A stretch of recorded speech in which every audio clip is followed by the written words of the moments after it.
يا ذاكر الأصحاب كن متأدبا واعرف عظيم منازل الأصحاب.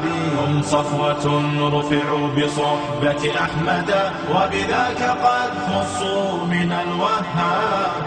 يا ذاكر الأصحاب كن متأدبا واعرف عظيم منازل الأصحاب. هم صفوة رفعوا بصحبة أحمد وبذاك قد خصوا من الوهاب. هم ناصروا المختار في تبليغه فجزاهم الرحمن خير ثواب.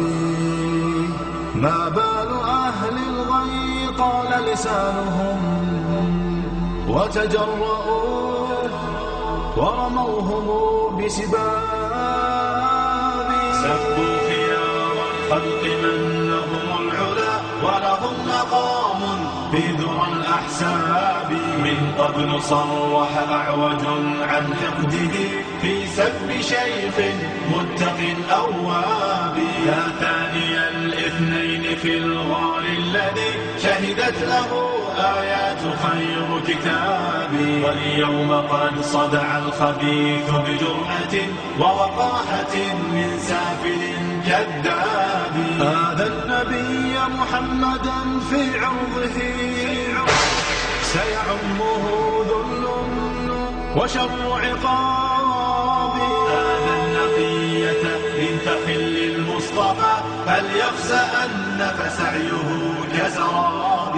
هاتيك أم المؤمنين فضلها يروى لنا في سورة الأحزاب. يا أم إني قد كتبت مدافعا والدمع مني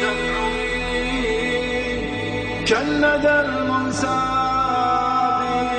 من ذاك يجرؤ أن ينال لسانه من زوج خير العجم والأعراب.